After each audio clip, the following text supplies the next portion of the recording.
Lazy gets a bad reputation, but lazy is exactly how you should approach fat loss in 2026. Not lazy as in doing nothing, but lazy as in refusing to do unnecessary work that doesn't produce results. Think about how you approach your job. When you work on a major project, you don't start grinding your way through the whole thing hoping it gets done. Instead, you find points of leverage. You automate whatever can be automated and you delegate what doesn't need your personal attention. You personally focus your energy on the 20% of activities that drive 80% of results. That is not lazy, that's strategic, and it is how high performers operate. But then these same people approach fat loss like it's 2005. They try to meal prep 14 containers every Sunday, they aim for 1.5-hour gym sessions 5 days a week, they turn fat loss into a part-time job that requires constant attention and effort. And then they wonder why they cannot sustain it past week 3. Now here's what nobody realizes: the people who successfully lose fat and keep it off long-term aren't working harder than you. They're actually doing less. Less meal prep, less gym time, less tracking, less thinking. They figured out the most crucial factors responsible for getting them to their goals. You are a high performer, your time is valuable, your mental energy is limited.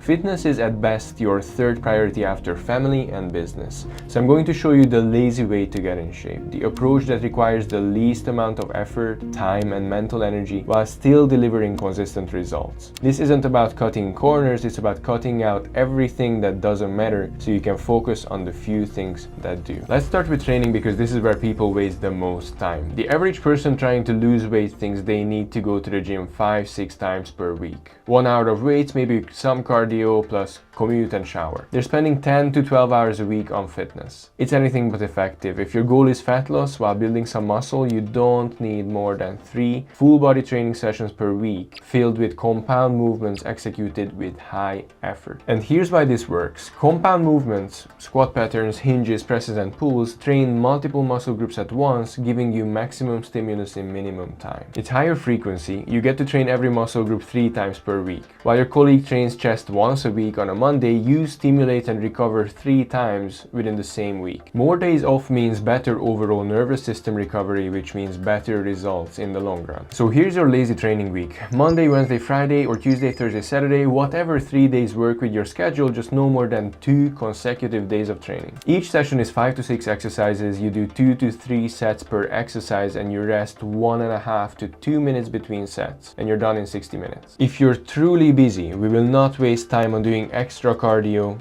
No leg day, no arm day, just 3 sessions that take less time each than a single business dinner and produce better results than 90% of people grinding in the gym are getting. Meal prep is the biggest scam in the fitness industry. Everyone's stuck in the early 2000s thinking they need to spend 3 hours every Sunday cooking 14 identical meals and storing them in a Tupperware in order to hit their goals. The lazy nutrition system has one rule: a palm-sized lean protein and a fist-sized serving of vegetables or fruit with every meal. Fats and carbs get tailored to you depending on your body and your goals. That's it. No macro counting, no food weighing, no logging in apps, just one simple decision at every meal. Does this have protein and vegetables? Now here's how this plays out. You have breakfast at home, eggs and some veg or Greek yogurt and berries. Lunch meeting at a restaurant with grilled chicken salad or a rump steak with veg. Then dinner with the family, whatever protein they're having, plus a vegetable side with additional fats and carbs depending on your goals. Now notice what you're not doing. You're not bringing Tupperware to the restaurant. You're not asking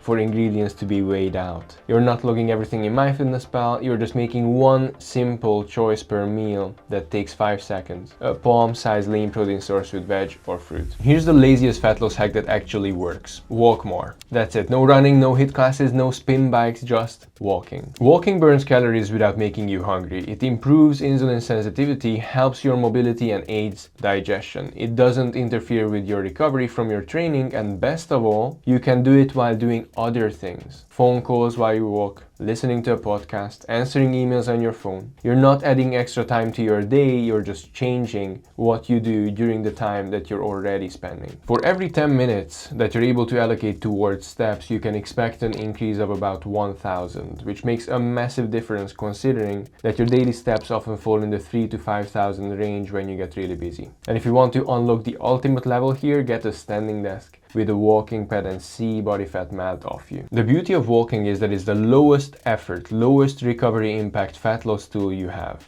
The downside is it's very time consuming if done wrong, but done right, it can double your rate of fat loss. This is the real secret to lazy fat loss. You make decisions once and only change when you need instead of making them daily. You build systems that run automatically instead of requiring constant willpower and motivation. Here's the average approach. Every day, people wake up and decide whether they're going to work out, what time they will train, what they're going to eat, when those meals will be, which is 15 to 20 major decisions per day, all requiring time to plan as well as mental energy. And every decision you have to actively make instead of defaulting to the system is an opportunity for failure. The lazy approach is this. You decide your training days once, let's say Monday, Wednesday, Friday in your lunch break. You decide your eating rule once, let's say palm-sized lean protein and vegetables with extra carbs and fats at dinner. You decide your step goal as well as how you're going to hit it. And now at this point, you're not just making decisions, you're executing predetermined systems. Think about it like business automation. You don't manually approve every purchase order. Instead, you set spending limits and let the system handle it. You don't personally type out every single customer email. You build templates and just fine-tune them. You don't reinvent your sales process for every prospect. Instead, you follow a proven framework. Your fat loss should work the same way.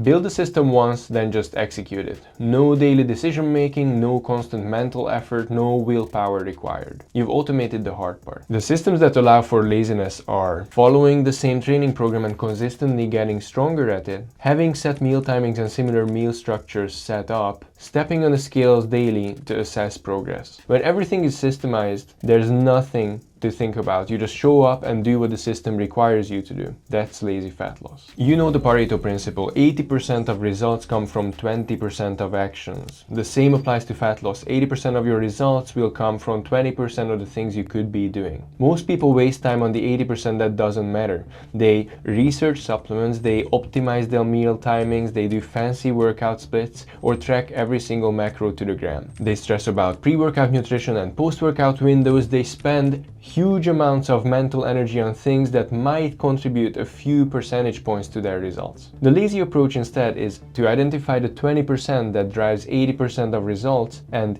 ignore the rest. So here's that 20%. Having protein and veg with every meal, training full body 3 times a week, sleeping quality 7 hours a night, staying consistent with it for weeks. That's it. Those 4 things will get 80% of the way to your goal. And here's what you're ignoring instead. Supplement timing, pre-workout formulas, post-workout windows, spreading out your protein intake, having a meal every few hours to keep your metabolism firing, time under tension, fasted cardio, changing your program every session to confuse your muscles. You don't care what your 1 rep max is. All this extra fluff is for professional bodybuilders that have harvested all the low-hanging fruit already and they have nothing else to do anyway. You have a life and a ton of low-hanging fruit to enjoy still, so you just need to nail the basics and ignore the noise. This is lazy because you're cutting out 80% of the complexity for free while improving your results. You're not doing less work and getting worse results. You're doing less work and improving your results because you have undivided attention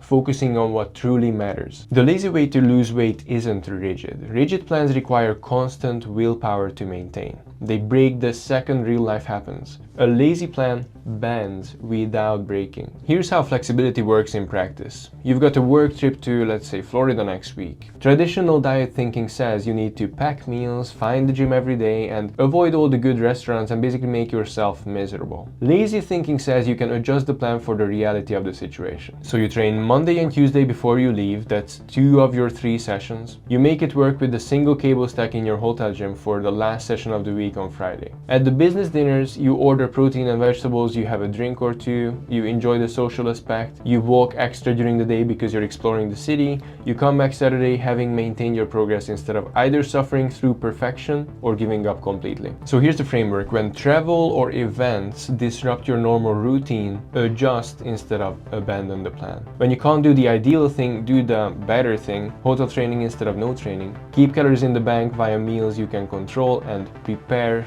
for the meals that you cannot control. This is lazy because you're not fighting against reality, you are working with it. You're not trying to maintain some impossible standard of perfection, you're just consistently doing good enough. And good enough repeated over months gets you to your goal. The lazy way to lose weight isn't about doing nothing. It's about doing less of what doesn't matter so you can focus on what does. 3 training sessions per week instead of 5. A handful of nutrition rules instead of tracking every single gram of food. A few extra steps instead of HIIT sessions. Systems instead of daily decisions. We work with business owners and executives who want results without turning fat loss into a second job. We build training that takes 3 hours per week. We create nutrition approaches that work with your real life. If you want help building your lazy fat loss system, check the link in the description. The smartest people aren't the ones working the hardest, but the ones who figured out how to get maximum results with minimal effort. Apply the same thinking to your body. Work smarter, not harder. Be lazy in the right ways. That's how you win.